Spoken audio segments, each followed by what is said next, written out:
இப்போ மீண்டும் முதலமைச்சரா ஸ்டாலின் அவர்கள் நல்லது தானே. முறைகேடுகளில் ஈடுபட்டவர் ஏவாவேலு பதில் சொல்வதற்கு எதிர்க்கட்சி தலைவருக்கு வக்கில்லை. பள்ளிகள்ல போய் சிங்கப்பெண் அதிரடி படையிலிருந்து காவலர்கள் பேசும்போது பெண்கள் ஒழுங்கா உடை அணியாததாலதான் பிரச்சனை வருது, நீங்க ஏன் துப்பட்டா போடல அப்படின்னு பேசுறதா இருக்கட்டும், ஆண் மாணவர்களும் பெண் மாணவர்களும் பேசிக்க கூடாது இப்படிங்கிற மாதிரி சிங்கப்பெண் அதிரடி படையில இருந்து போய் பேசுறாங்க. இது சரியான விஷயமா இருக்கு? தாவேக்கா ஆட்சிக்கு 2 நாள்லயே பார்த்தோம் அப்படின்னா ராயபுரம் கிட்ட ஒரு தாவேக்கா நிர்வாகி மீது போக்சோ வழக்கு பதியப்பட்டதா இருக்கட்டும், காஞ்சிபுரத்துல ஒரு சிறுமி கிட்ட பாலியல் வன்முறையில ஈடுபட்டவர் மீது அப்படி தொடர்ந்து போக்சோ வழக்குகள் நடந்துகிட்டு. ஆனா அந்த வெற்றி அப்படிங்கிற ஒரு குறிப்பிட்ட பெயரை இப்போ பல விஷயங்களுக்கு, வெற்றி மடிக்கணினி திட்டம், இப்போ ஒரு சேனல் தொடங்குறாங்க வெற்றி நியூஸ், இப்படி அந்த வெற்றிங்கிற பேர் தொடர்ந்து பல திட்டங்களுக்கும் பல விஷயம். கலர் நியூஸ் நேயர்களுக்கு வணக்கம். இன்னைக்கு நம்மளோட தமிழக வெற்றி கழகத்தினுடைய பரப்புரை செயலாளர் நாஞ்சில் சம்பத் அவர்கள் இணைஞ்சிருக்காங்க. பல்வேறு விஷயங்களை கேட்டு தெரிஞ்சுக்கலாம். வணக்கம் சார். சார், இப்ப தமிழக வெற்றி கழகத்தினுடைய 100 நாள் ஆட்சி, பல விளம்பரங்கள் எல்லாமே பார்த்தோம். இதை நீங்க எப்படி பாக்குறீங்க இந்த 100 நாட்களை? அறைகூவல்களுக்கு மத்தியில், ஆபத்துகளுக்கு மத்தியில்,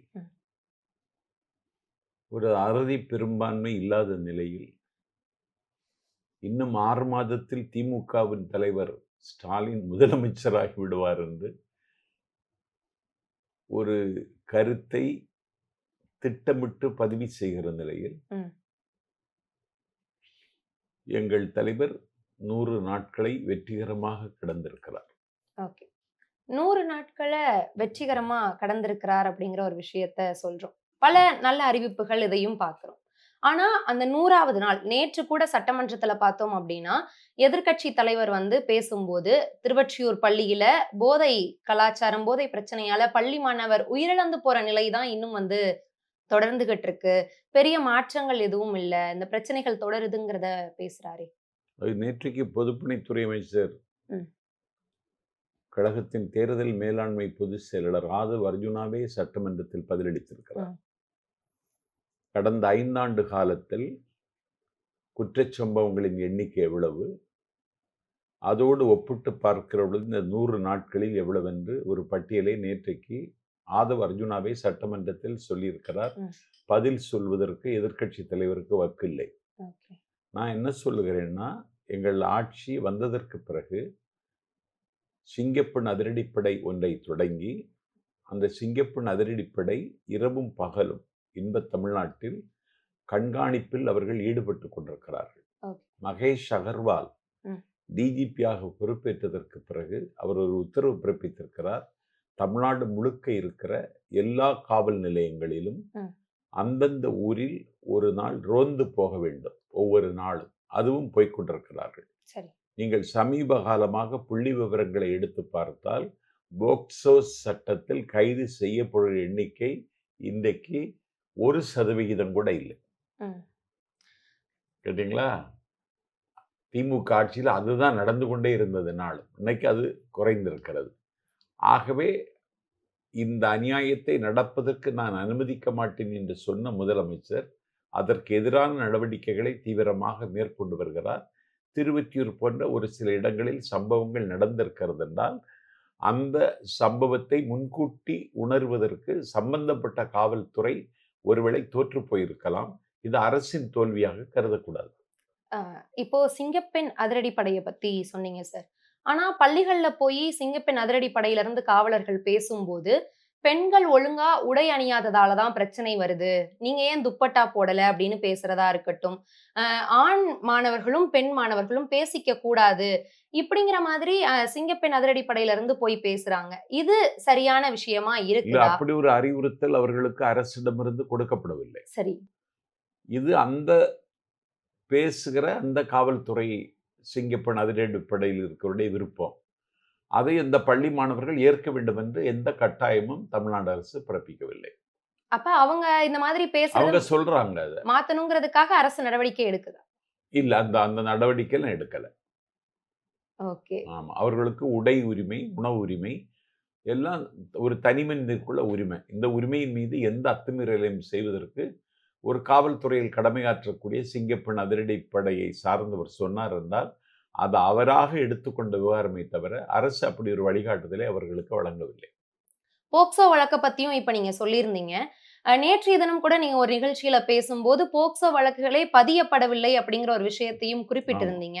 ஆனா, இந்த தாவேகா ஆட்சிக்கு வந்து 2 நாள்லயே பார்த்தோம் அப்படின்னா, ராயபுரம் கிட்ட ஒரு தாவேகா நிர்வாகி மீது போக்சோ வழக்கு பதியப்பட்டதா பட்டது இருக்கட்டும். பட்டது. காஞ்சிபுரத்துல ஒரு சிறுமி கிட்ட பாலியல் வன்முறையில பட்டது. ஈடுபட்டவர் மீது, அப்படியே தொடர்ந்து போக்சோ வழக்குகள் நடந்துகிட்டு இல்ல, தானே இருக்கு. போக்சோ வழக்குகள் ஒரு குற்றம் செய்தால் குற்றம் இழைத்தவர்களின் மீது வழக்கு பதிவு செய்யப்படுது. கடந்த ஆட்சி காலத்துனா பள்ளிகள்ல இது சரமாரியா நாளும் நடந்து கொண்டிருந்தது. பள்ளி ஆசிரியர்களே அந்த அநியாயத்தை செய்தார்கள். ஆசிரியரே மாணவியை பலாத்காரம் செய்யக்கூடிய நிகழ்ச்சி நடந்தது. அப்படி ஒரு சம்பவம் கூட நாங்கள் ஆட்சிக்கு வந்ததற்கு பிறகு நடக்கல. அதைத்தான் சொன்னோம். போக்சோ குற்றவாளிகள் என்று அடையாளம் காணப்படும் எண்ணிக்கை 1%, 2% என்கிற அளவுக்கு குறைந்திருக்கிறது.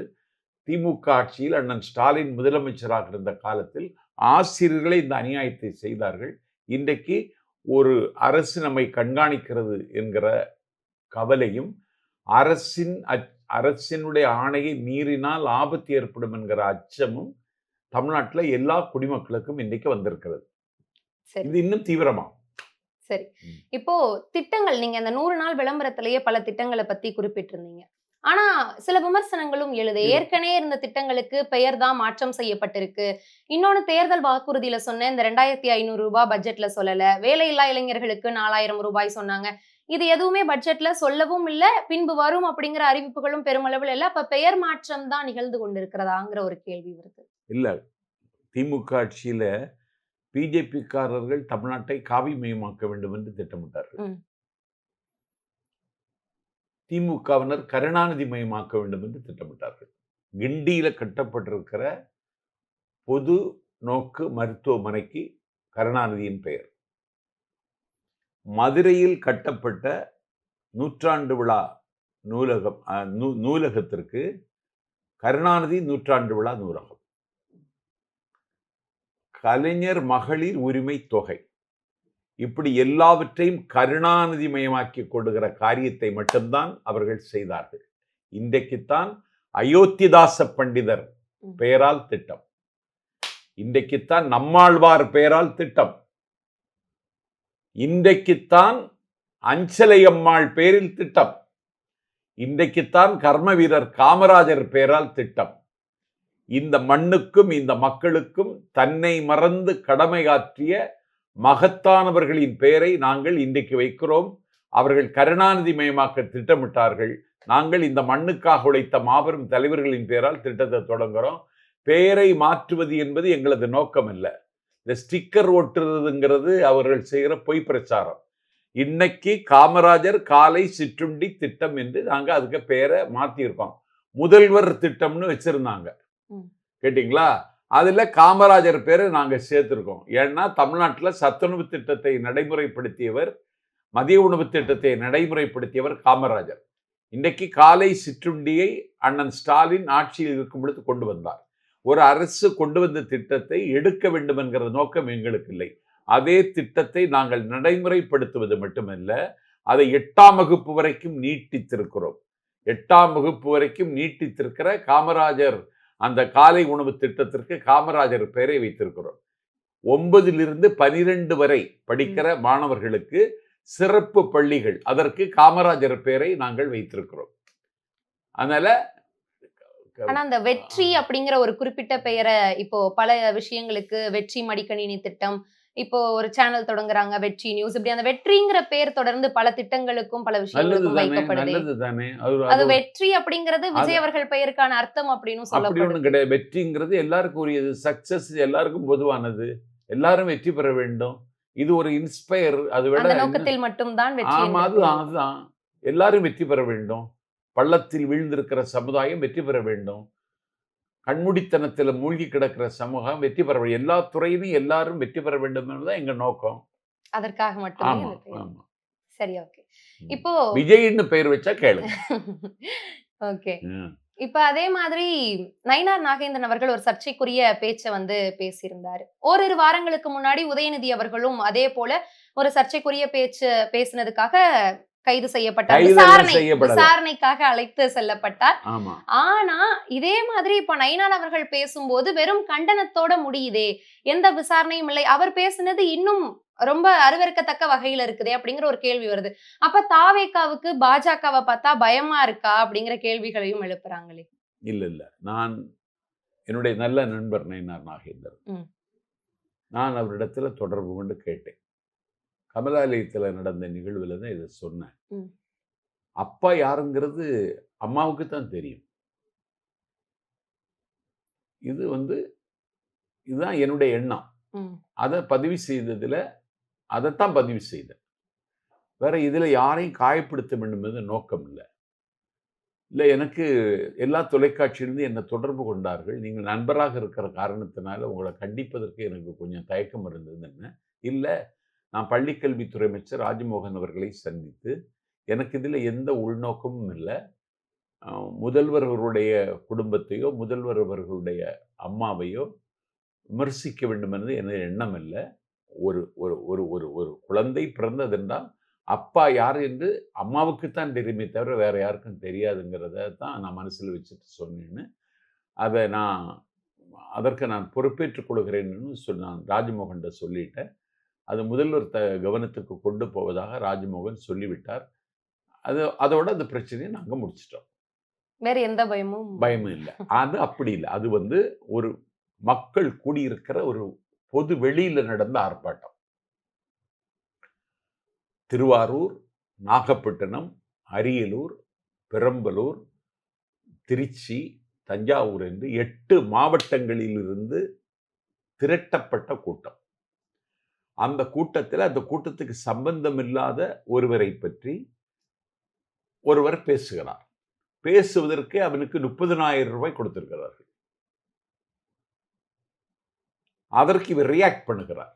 இப்ப நாஞ்சில் சம்பத் பொதுக்கூட்ட மேடையில் பேசிக் கொண்டிருக்கிற பொழுது அந்த கூட்டத்தை நோக்கத்தை குலைப்பதற்காக ஒருவன் வந்து கத்துவான், தண்ணி அடிச்சுட்டு கூட வருவான். நான் உடனே பேசி கொண்டிருக்கும் பொழுதே சம்பந்தப்பட்ட நிர்வாகிகளிடம் அவனை தூக்கி வெளியே வீசுங்கன்னு சொல்லிடுவேன். இப்படி பல நிகழ்ச்சிகள் என்னுடைய வாழ்க்கையில நடந்திருக்கு. ஆனால் ஒரு எதிர்க்கட்சி தலைவர் என்கிற உயரத்துக்கு வந்திருக்கிற தம்பி உதயநிதி அவனை தூக்கி வெளியில போடுங்கன்னு சொல்லாம அவர் சொன்னதுக்கு ரியாக்ட் பண்றது மாதிரி இரட்டை அர்த்தத்தில் பேசுகிறார். எதிர்க்கட்சி தலைவர் என்கிற உயரத்தை அவர் மறந்து விட்டார். எதிர்க்கட்சி என்பால் ஷேடோ கவர்மெண்ட், அது ஒரு நிழல் அமைச்சரவை. அதிகாரத்தில் இருக்கிற ஆளுங்கட்சி பெரும்பான்மை இழந்து விடுமானால், அது கவிழக்கூடிய நிலைமைக்கு வருமானால், எதிர்க்கட்சி தலைவராக இருக்கிறவரைத்தான் ஆட்சி அமைப்பதற்கு ஆளுநர் அழைப்பார்.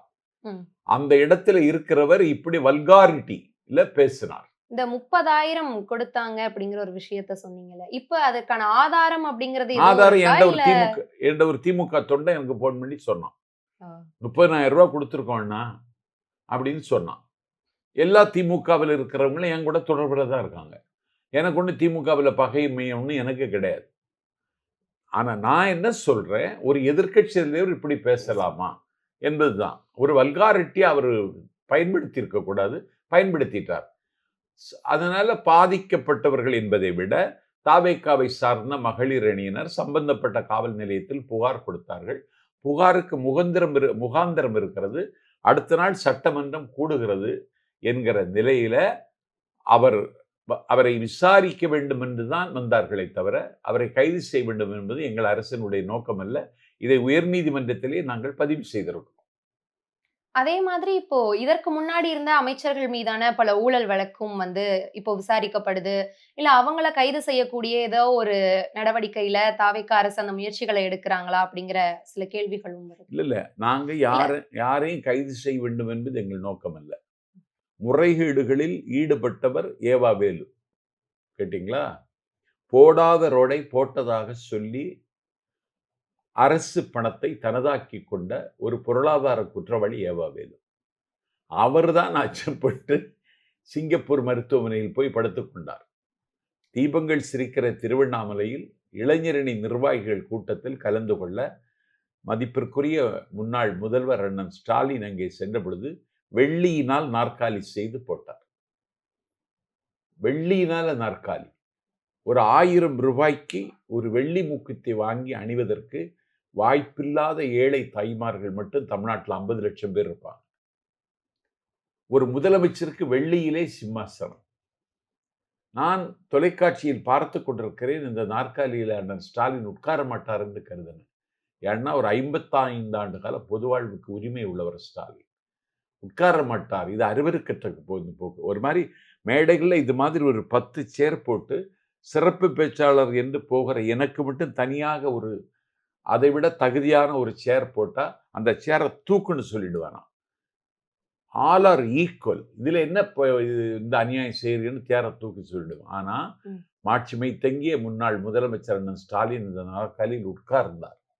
உட்கார்ந்தது மட்டுமல்ல, காலுக்கு மேல் கால் போட்டு உட்கார்ந்து கம்பீரமாக காட்சி தந்தார். அன்றைக்கு நான் என்னுடைய நாட்குறிப்பில் எழுதினேன், அண்ணன் ஸ்டாலின், நீங்கள் வெள்ளி நாற்காலியில் உட்கார மாட்டீர்கள் என்று கருதினேன்.